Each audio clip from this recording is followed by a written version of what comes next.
आस्था का मंदिर कहे जाने वाले शिव शक्ति धाम संसारापुर ज्ञानपुर भदोही में ब्रह्म ऋषि आश्रम के पीठाधीश्वर स्वामी ताड़के शरण जी महाराज के द्वारा प्रतिदिन विभिन्न प्रकार की समस्याओं से ग्रसित श्रद्धालुओं की समस्याओं का महज एक नारियल के द्वारा निदान कराया जा रहा है, जहां पर भक्त श्रद्धालुओं को काफी फायदा नजर आ रहा है, जिसको लेकर सुबह शाम काफी संख्या में श्रद्धालुओं का जमावड़ा लगा रहा।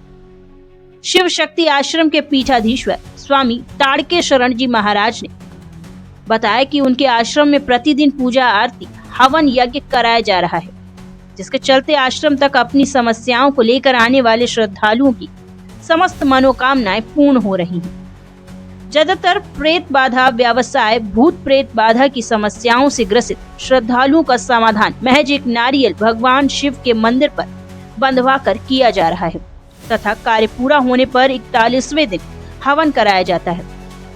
कहा कि काफी संख्या में श्रद्धालुओं को विभिन्न समस्याओं से निजात दिलाई गई है।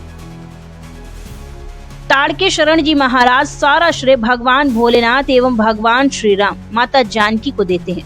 उन्होंने कहा कि भगवान भोलेनाथ के मंदिर एवं भगवान श्री राम माता जानकी की उपासना प्रतिदिन की जा रही है, जिसमें काफी संख्या में दर्शनार्थियों की भीड़ जमा होती है, जिससे सभी श्रद्धालुओं की मनोकामनाएं पूर्ण हो रही हैं। उन्होंने बताया कि हवन यज्ञ का कार्य अन्य साधु संतों के द्वारा कराया जाता है।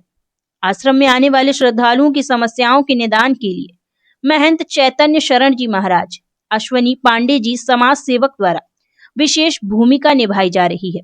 आस्था से जुड़े श्रद्धालुओं की समस्याओं का निदान होने के साथ साथ उनकी मनोकामनाएं पूर्ण हो रही हैं। सब प्रभु भोलेनाथ भगवान श्री राम एवं माता जानकी की कृपा से हो रहा है, जिसका लाभ दूर दराज से आने वाले श्रद्धालु उठा रहे हैं।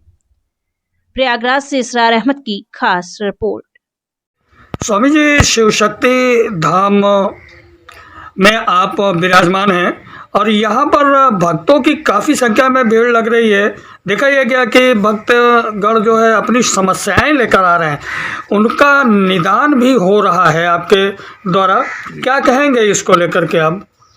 यहाँ इस स्थल पर भगवान भोलेनाथ और भगवान श्री राम और माँ जानकी और हनुमान जी की उपासना होती है।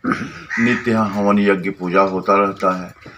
जो भी भक्त अपनी समस्या लेके आते हैं, भूत प्रेत बाधा, व्यवसाय में रुकावट या घर में क्लेश या अन्य प्रकार की जो भी समस्याएं हैं, उन समस्याओं का निदान यहाँ किया जाता है, जिससे अभी तक 200 से लेकर 300 लोगों को फ़ायदा हुआ है। इसको जान करके भक्त यहाँ आते हैं अपनी आशा लेकर, और भगवान भोलेनाथ और हनुमान जी महाराज उनकी सारी इच्छाओं को पूर्ण करते हैं और यहाँ उनको राहत प्राप्त होती है। इसलिए भक्तों की भीड़ यहाँ बढ़ रही है धीरे धीरे।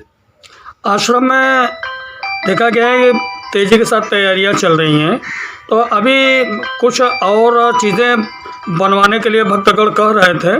चर्चा ऐसी रही है कि कुछ ऐसी चीज़ें बनेंगी जिससे भक्तों को भी लाभ होगा। क्या क्या चीज़ें बनवाने का प्रस्ताव है? धाम में वृद्धाश्रम, गुरुकुल वैदिक विद्यालय और गौशाला का निर्माण जी, और भगवान श्री राम का मंदिर और हनुमान जी के मंदिर प्रस्तावित किए गए हैं, जो जल्द ही कामेला के बाद काम लगने की संभावना है और इसे जल्द ही पूरा करके मूर्त रूप दिया जाएगा।